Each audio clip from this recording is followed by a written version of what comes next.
एक दिन एक साधु अपनी कुटिया के बाहर एक पेड़ के नीचे बैठा ध्यान कर रहा था। तभी एक सोहन नाम का व्यक्ति साधु के पास आकर कहता है, साधु महाराज, आंखें खोलो साधु महाराज। अचानक इस तरह सोहन को अपने सामने देख साधु आश्चर्य से पूछता है, क्या हुआ बेटा, इतने परेशान क्यों हो? क्या चाहिए तुम्हें मुझसे? साधु महाराज, आप मुझे इंसानी पेड़ बना दीजिए। मेरे सिर पे बालों की जगह टहनियाँ, पत्ते और फल लगे हों। बेटा, लगता है तुम किसी नशीले पदार्थ का सेवन करके आए हो, तभी ऐसी बहकी बहकी बातें कर रहे हो। नहीं साधु महाराज, मैंने किसी भी नशीले पदार्थ का सेवन नहीं किया है। मैं अपने पूरे होश में आपसे ये वरदान मांग रहा हूँ। साधु महाराज, कृपया मेरी इच्छा को पूर्ण कर दीजिए। सोहन के इस अजीब वरदान से आश्चर्य में पड़ा साधु सोहन से कहता है, लेकिन बेटा, क्या मैं जान सकता हूँ कि तुम्हारे मन में ये इंसानी पेड़ बनने की इच्छा क्यों जागृत हुई? साधु के पूछने पर सोहन साधु को अपनी आप बीती सुनाता है। साधु महाराज, ये सब मेरी पत्नी कमला के कारण। वो मुझे हर रोज ताने देती है कि मैं कुछ काम नहीं करता। आज सुबह मैं बिस्तर पर आराम से लेटा था, तभी मेरी पत्नी आई और मुझसे बोली, दोपहर हो गई है और तुम अभी तक सो रहे हो।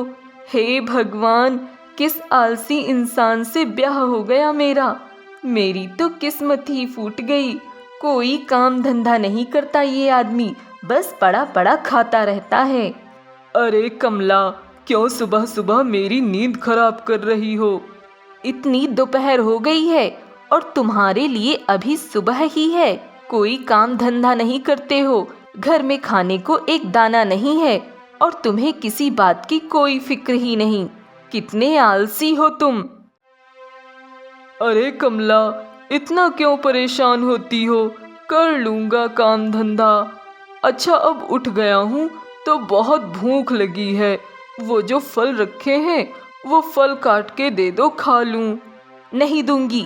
फल खा खा के ही जिंदगी गुजार देना। बस जब देखो तब फल दे दो, खा लूं।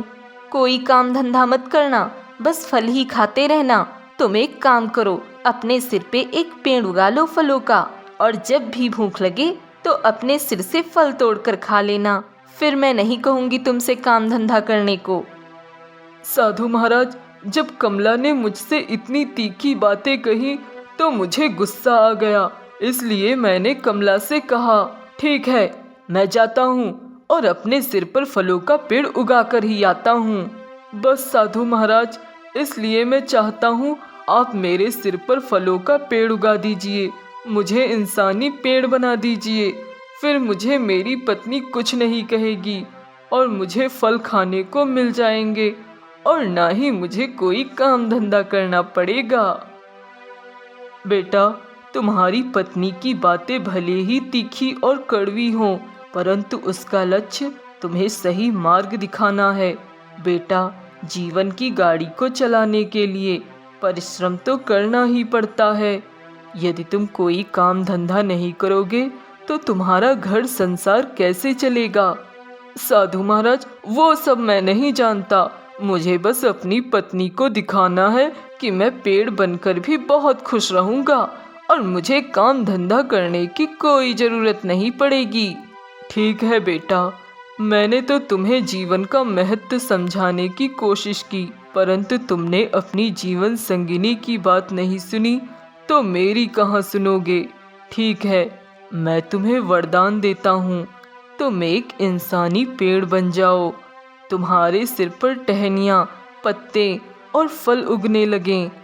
साधु के ऐसा कहते ही सोहन के सिर पर एक पेड़ उग जाता है और वह इंसानी पेड़ बन जाता है। यह देखकर सोहन बहुत खुश होता है। अरे वाह, मैं पेड़ बन गया। पर साधु महाराज, देखो ना, इसमें फल नहीं आए। बेटा, चिंता मत करो, सुबह तक फल भी आ जाएंगे। ठीक है साधु महाराज, अब मैं अपनी पत्नी को दिखाऊंगा हा हा हा हा हा हा हा हा हा। अरे वाह, मैं एक पेड़ बन गया। अब मुझे कोई काम धंधा करने की जरूरत नहीं। सोहन पेड़ बनकर खुशी से अपने घर की ओर जाता है। गांव में जो भी उसे देखता वह उसे देखते ही रह जाता और उस पर खूब हंसता। मम्मी मम्मी, वो देखो पेड़ वाला आदमी। कहाँ?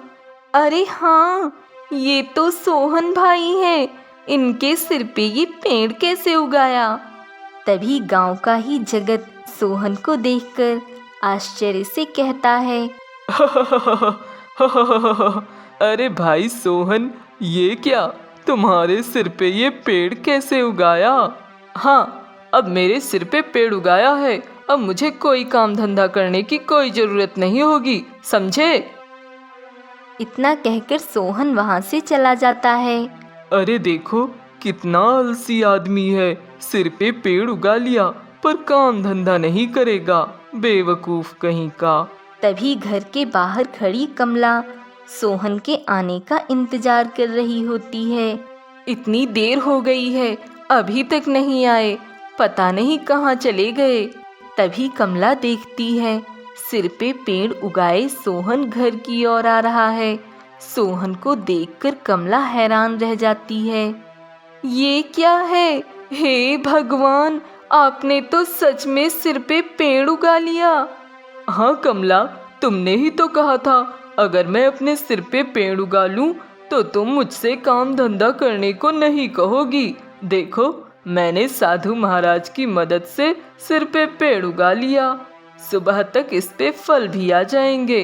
अब मुझे कोई काम धंधा करने की जरूरत नहीं पड़ेगी। इतना कहकर सोहन घर के अंदर जाने लगता है, पर सिर पे पेड़ होने की वजह से वह घर के अंदर नहीं जा पाता। ये देखकर कमला हंसते हुए कहती है। अच्छा है, अब तुम घर के बाहर ही रहो, पेड़ बनकर यहीं आंगन में खड़े रहो। मैं तो चली घर के अंदर। सोहन रात भर घर के आंगन में ही खड़ा रहता है। सुबह होते ही सोहन के सिर पर लगे पेड़ में फल आ जाते हैं। अरे वाह, मेरे पेड़ में फल आ गए। रात भर खड़े खड़े थक गया हूँ, बहुत भूख लगी है। अब फल तोड़कर खा लेता हूँ। सोहन अपने फलों को तोड़ने की कोशिश करने लगा, लेकिन सोहन का हाथ अपने सिर पर लगे फलों तक पहुँच ही नहीं पाया। अरे अरे, ये क्या, मेरा हाथ तो मेरे फलों तक पहुँच ही नहीं रहा। अब मैं क्या करूँ? तभी कुछ पंछी आकर सोहन के सिर पर लगे पेड़ पर बैठ जाते हैं और फलों को चुगने लगते हैं, जिससे सोहन को दर्द होता है और वह चिल्लाता है। अरे अरे, आ आ आ, कमला कमला, कहाँ हो? जल्दी आओ कमला, जल्दी आओ। क्या हुआ? क्यों चिल्ला रहे हो? अरे कमला, देखो ना, पंछी मेरे फलों को खा रहे हैं, पत्तों को तोड़ रहे हैं। मुझे दर्द हो रहा है कमला। अरे, अगर पंछी आपके फल तोड़कर खा रहे हैं और आपको दर्द हो रहा है तो आप फलों को तोड़कर कैसे खाओगे? नहीं कमला, मैं अपने फलों को तोड़कर नहीं खा सकता। ये पंछी मेरे फल तोड़कर खा रहे हैं। मुझे दर्द हो रहा है। इस बात का एहसास मुझे अभी हुआ और मेरे हाथ भी मेरे फलों तक नहीं पहुँचते कमला। तो अब क्या करोगे? कमला, मुझे बहुत प्यास लगी है, पानी ले आओ कमला। कमला सोहन के लिए एक गिलास में पानी लाती है, लेकिन एक गिलास पानी से सोहन की प्यास नहीं बुझती। कमला, इस एक गिलास पानी से तो मेरी प्यास ही नहीं बुझी। मुझे ढेर सारा पानी पीना है।